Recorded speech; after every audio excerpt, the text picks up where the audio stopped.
प्रिय विद्यार्थियों, अभिभावकों, मैं आपका साथी Prakash Meel Chanakya coaching driving and defence academy Losal से आज हम बात करने वाले हैं कि जिन विद्यार्थियों ने 2024 सेशन में 12वीं की परीक्षा दे दी है और थोड़े दिन रिलैक्स कर लिया है, सामाजिक क्रियाकलाप हैं उनमें भाग लिया है, शादी ब्याह भात छुचक उनका खूब सारा आनंद ले लिया है और ये लगभग अब खूब सारे हो लिए हैं। अब एक बार फिर समय है बच्चों के लिए अपने करियर निर्माण के लिए कि कंपटीशंस की तैयारी में लग जाएं। जिन विद्यार्थियों को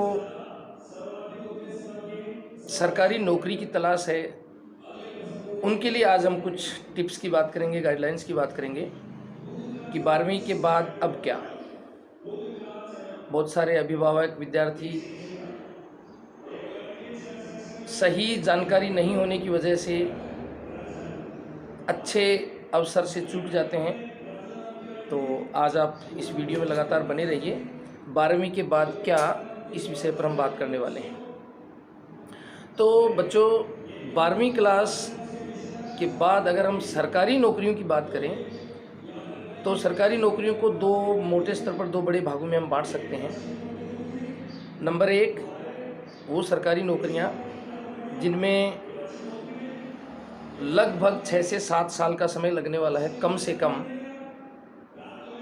और एक वो नौकरियां जो 18 साल की उम्र पूरी होने के बाद अगले 1-1.5 साल में हमें मिल सकती हैं।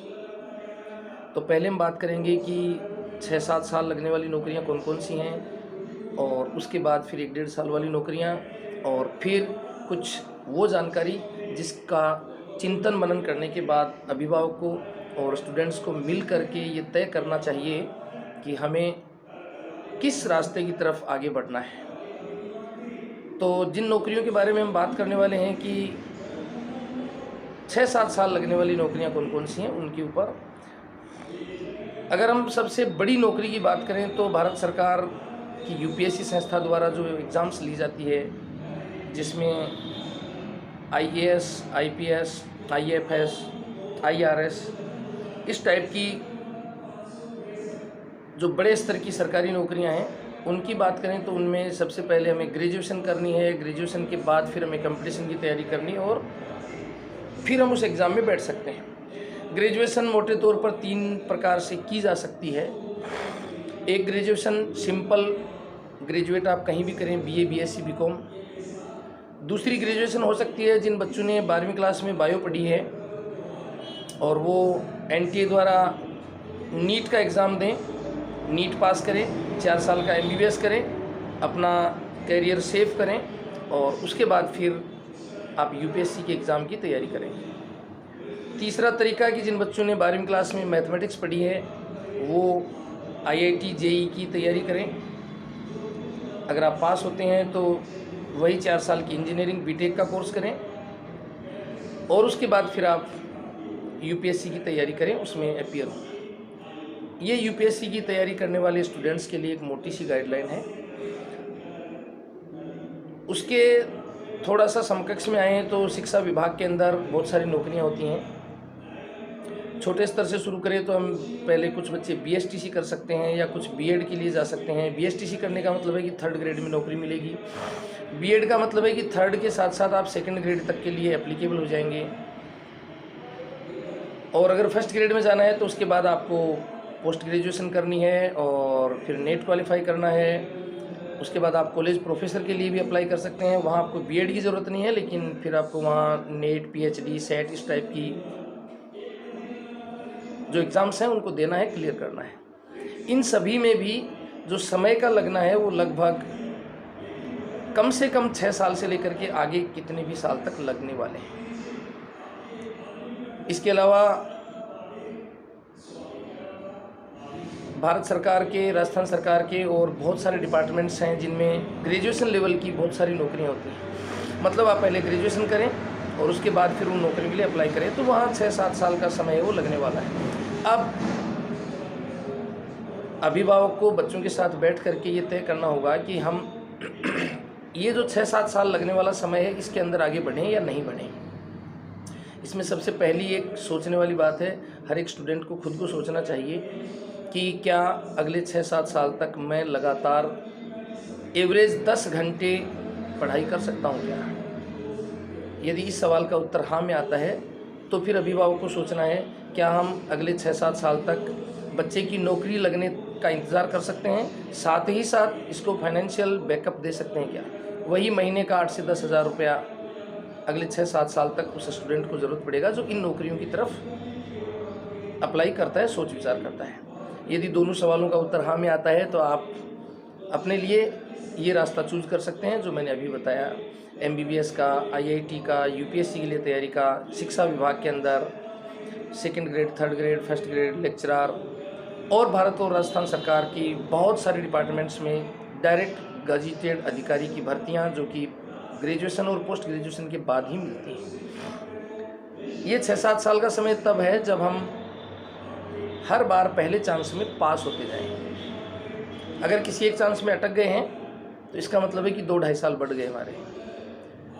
अगर इधर लगता है कि हमें इस साइड में जाना चाहिए तो वहाँ जाना है। अगर दोनों सवालों में से एक का जवाब भी ना में उतराता है, स्टूडेंट को लगता है कि नहीं 6-7 साल तक लगातार 10 घंटे रोज़ाना पढ़ना बहुत मुश्किल काम है, नहीं हो पाएगा, या माता पिता को लगता है कि अगले 6-7 साल तक 8-8, 10-10 हज़ार रुपये प्रति महीना बच्चे के लिए शायद जुगाड़ ना कर पाएँ, तो फिर ये रास्ता छोड़ देना चाहिए। क्योंकि इस रास्ते में आप थोड़ा सा आगे बढ़ेंगे 1-2 साल, उसके बाद समझ में आएगा कि हमने गलत रास्ता पकड़ लिया है। लिहाजा आपको अभी से 12वीं के बाद ही दूसरा रास्ता पकड़ना चाहिए। दूसरे रास्ते की तरफ हम बात करें तो वो सरकारी नौकरियां हैं जो हमें 18 साल की उम्र होने के साथ ही 10वीं और 12वीं क्लास पास करने के लेवल पर मिल सकती हैं 1-1.5 साल में। तो वो कौन कौन सी नौकरियां हैं?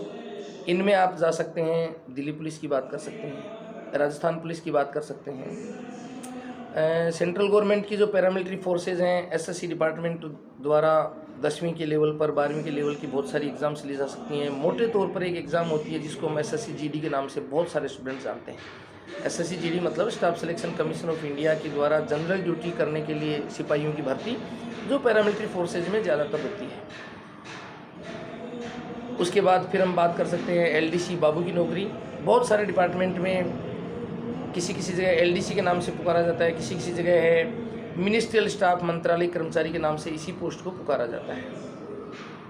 तो हम उसके बारे में विचार कर सकते हैं। 18 साल की उम्र और उसके बाद फिर कंपटीशन की तैयारी, और पहले दूसरे चांस से 1-2 चांस ले लें तो फिर अपना काम हो सकता है। या फिर रेलवे के अंदर नौकरी, रेलवे D ग्रुप के अंदर नौकरी, RPF जो रेलवे की पुलिस फोर्स है वहाँ पर नौकरी, और इसके अलावा सेंट्रल गवर्नमेंट के कई डिपार्टमेंट हैं जहाँ पर एक CHSL नाम से 12वीं के लेवल की एग्ज़ाम होती है। खास बात यह कि चाहे आप 6-7 साल का समय लेकर के नौकरियों की तैयारी करें या 1-1.5 साल 2 साल वाली नौकरियों की तैयारी करें, कंपटीशन सभी नौकरियों में बराबर है, सेम है। आपको एवरेज 10 घंटा रोज़ाना पढ़ना ही है बस। अगर उससे आप कम करेंगे, सोचेंगे कि मैं चपरासी की नौकरी की तैयारी करूं तो 2 घंटे पढ़ाई करने से बात बन सकती है, नहीं बनेगी। वो आपको एवरेज 10 घंटा देना ही देना है, और लगातार नियमित देना है, ये भी श्योर है। तो यहाँ पर एक तरफ 6-7 साल समय लगने वाली नौकरियाँ, दूसरी तरफ 1-1.5-2 साल वाली नौकरियाँ हैं। हाँ, जो बच्चे अच्छे खासे होशियार हैं और वो 12वीं के बाद सोच रहे हैं कि 1-1.5 साल के अंदर कोई अच्छी नौकरी पकड़ूँ, तो अगर आपने मैथमेटिक्स से, साइंस से, स्ट्रीम से मैथ्स पढ़ा है तो आप NDA की तैयारी कर सकते हैं। कुछ बच्चे जो साइंस में स्ट्रीम में मैथ्स नहीं पढ़े हैं, आर्ट्स वाले भी हैं, कॉमर्स वाले भी, अगर NDA में जाने के बारे में सोच रहे हैं तो आप भी सोच सकते हैं और पास हो भी सकते हैं। ज़रूरी नहीं है कि मैथ्स वाला ही जाए। वहाँ 600 नंबर का एक पेपर है, वो विदाउट मैथ्स के होता है। मैथ्स वाले हैं उस 600 नंबर में कमज़ोर रहते हैं, जो बिना मैथ्स वाले हैं उस 600 नंबर में होशियार रहते हैं। उनको मैथ्स वाले पेपर में हो सकता है मार्क्स बहुत कम मिले, लेकिन आप 600 में से खूब अच्छे मार्क्स ला करके और क्वालिफाई कर सकते हैं। तो NDA के बारे में भी विचार किया जा सकता है कि हम वहाँ पर जाएं। CHSL की नौकरी हो सकती है, पैरामिलिट्री फोर्सेज की है, दिल्ली पुलिस की है, हर स्टेट के अंदर अपने अपने स्टेट की जो लोकल पुलिस है वहाँ की है। पैरामिलिट्री फोर्सेज की है। पैरामिलिट्री फोर्सेज में आप शुरू करो तो CISF, CRPF, ITBP, SSB, Assam rifles भी आती है, NIA आती है, नेशनल इन्वेस्टिगेटिंग एजेंसी, CBI भी आती है, और रा भी उसमें कई बार शामिल कर देते हैं वहीं पर। तो जो ज़्यादा होशियार बच्चे हैं वो NIA की तरफ जाते हैं, CISF की तरफ जाते हैं। जो उनके थोड़े कम नंबर हैं उनको फिर CRPF, BSF ये सब मिलता है। और हाँ, इसके साथ साथ हमारी जो अग्निवीर योजना है, जिसको मैं सबसे अंत में इसलिए डिस्कस कर रहा हूँ कि उसमें समय मात्र 4 साल का है, नौकरी है वो सिर्फ 4 ही साल के लिए नौकरी हमारे पास है। फिर भी अपना जुनून होता है, अपना जज्बा होता है और मन की एक फीलिंग्स होती है कि मुझे तो आर्मी में जाना है, फौजी बनना है, एयरफोर्स में जाना है, तो आप उसके लिए भी ट्राई कर सकते हैं। जिन बच्चों ने